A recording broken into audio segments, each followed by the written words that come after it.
ತುಂಬ ಸುಲಭವಾಗಿ ಮಾಡ್ಕೋಬಹುದು, ರುಚಿನೂ ಚೆನ್ನಾಗಿರುತ್ತೆ. ಇದು ಕೆಂಪು ಅವಲಕ್ಕಿ.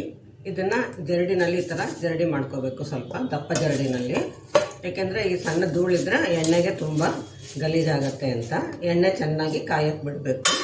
ಅದರಲ್ಲಿ ನಾವು ಮೆಟಲ್ದಿದ್ದರೆ ಮಾತ್ರ, ಸ್ಟೀಲ್ದಾದರೂ ಆಗಲಿ ಕಬ್ಬಿಣದ್ದಾದರೂ ಆಗಲಿ, ಮೆಟಲ್ದಿದ್ದರೆ ಮಾತ್ರ ಅದನ್ನು ಇಡಬೇಕು. ಅದರಲ್ಲಿ ನಾವು ಒಂದು ಹಿಡಿ, ಸ್ವಲ್ಪ ಹಿಡಿಗಿಂತ ಸಣ್ಣ ಹಿಡಿ ಅಷ್ಟು ಅವಲಕ್ಕಿನ ಹಾಕಬೇಕು. ಈ ಥರ ಮಾಡಿಕೊಂಡ್ರೆ ತೆಗಿಯೋಕ್ಕೆ ಕಷ್ಟ ಆಗೋಲ್ಲ. ಇಲ್ಲಾಂದರೆ ಬಿಡಿ ಬಿಡಿ ಅವಲಕ್ಕಿನ ತೆಗಿಯೋದು ತುಂಬ ಕಷ್ಟ ಆಗುತ್ತೆ. ಮಾಮೂಲಿ ಅವಲಕ್ಕಿ ಇದರಲ್ಲಿ ಮಾಡ್ತೀವಿ, ಕೆಂಪು ಅವಲಕ್ಕಿ ಮಾಡಿದ್ರೆ ಇನ್ನೂ ಚೆನ್ನಾಗಿರುತ್ತೆ ಅಂತ. ಇದರಲ್ಲಿ ಇನ್ನೂ ಕೆಂಪಾಗಿರೋವಂಥದ್ದು ಬರುತ್ತೆ ನೋಡಿ. ಸಣ್ಣ ಹಿಡಿ ಅಷ್ಟೇ ಹಾಕ್ತಾ ಇರೋದು, ಎಷ್ಟೊಂದು ಆಗುತ್ತೆ, ತುಂಬ ರುಚಿಯಾಗಿರುತ್ತೆ.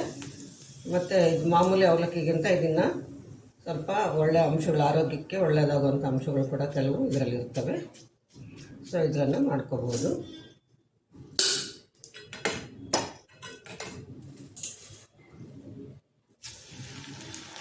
ಇಷ್ಟಾದಮೇಲೆ ಉರಿ ಇಳಿಸ್ತೀನಿ ನಾನು. ಇದಕ್ಕೆ ಸ್ವಲ್ಪ ಜಾಸ್ತಿ ಉರಿ ಬೇಕಾಗಿತ್ತು ಅಂತ ಈಗ ಉರಿ ಇಳಿಸ್ಬಿಟ್ಟು ಇದರಲ್ಲೇ ಕಡಲೆ ಬೀಜ, ಹುರ್ಗಡ್ಲೆ ಮತ್ತು ಕರಿಬೇವನ್ನು ಹಾಕ್ಕೋಬಹುದು.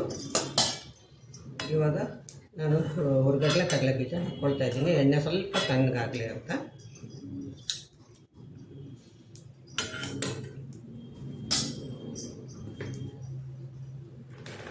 ಈಗ ಇದನ್ನು ಹಾಕ್ಬಿಟ್ಟು ಎಣ್ಣೆ ಹಚ್ತೀನಿ ನೋಡಿ. ಇದು ಸಣ್ಣಗೆ ಕರ್ದಂಗಾಗುತ್ತೆ. ಇವಾಗ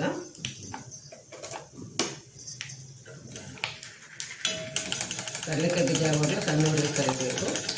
ಇದನ್ನು ಕೂಡ ಇದರಲ್ಲೇ ಕರೆದ್ರೆ ತೆಗಿಯೋಕ್ಕೆ ನಮಗೆ ಸುಲಭ ಆಗುತ್ತೆ.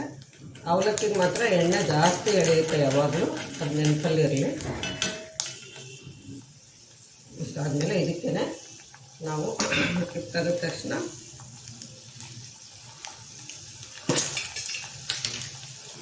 ಇದಾಗಿದೆ. ಈಗ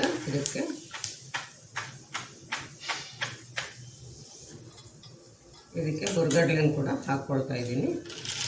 ಸ್ವಲ್ಪ ಆದರೆ ಸಾಕು, ಬೇಗ ಆಗ್ಬಿಡುತ್ತೆ ಇದು.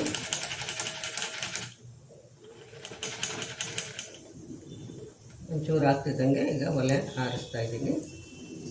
ಇದನ್ನು ತೆಗೆದು ಇದಕ್ಕೆ ಉಪ್ಪು ಖಾರ ಹಾಕ್ಕೊಳ್ಳೋಣ. ಕರಿಬೇವು ಸ್ವಲ್ಪ ಇತ್ತಷ್ಟೇ, ಇನ್ನು ಹೆಚ್ಚಿಗೆ ಇದ್ರ 3-4 ಪಟ್ಟು ಹಾಕೋಬಹುದು. ಬಿಸಿ ಇದ್ದಾಗಲೇ ಇದ್ರ ಮೇಲೆ ಇಂಗು ಸ್ವಲ್ಪ ಹಾಕ್ಕೊಳ್ತಾ ಇದ್ದೀನಿ. ಬಿಸಿ ಎಣ್ಣೆ ಇಂಗು ಬಿದ್ದರೆ ಅದು ಚೆನ್ನಾಗಿ ಆಗುತ್ತೆ. ಯಾಕೆಂದರೆ ಇದಕ್ಕೆ ಬೇರೆ ಮತ್ತೆ ಒಗ್ಗರಣೆ ಹಾಕ್ಕೊಳ್ಳೋದಿಲ್ಲ. ಆದ್ದರಿಂದ ಇದಕ್ಕೆ ಬಿಸಿಯಲ್ಲೇ ಸ್ವಲ್ಪ ಅರಿಶಿನ ಕೂಡ ಹಾಕ್ಕೊಂಡಿದ್ದೀನಿ. ಇದನ್ನು ಹಾಕ್ಕೊಂಡು ನೋಡಿ, ಈ ಉಪ್ಪು ಮತ್ತು ಅಚ್ಕಾರದ ಪುಡಿ ಎಲ್ಲ ಬೆರೆಸ್ಬಿಟ್ಟು ಇದಕ್ಕೆ ಹಾಕ್ಕೊಂಡ್ಬಿಡೋಣ ಬಿಸಿಯಲ್ಲೇ. ಆವಾಗ ಚೆನ್ನಾಗಿ ಹಿಡಿಯುತ್ತೆ.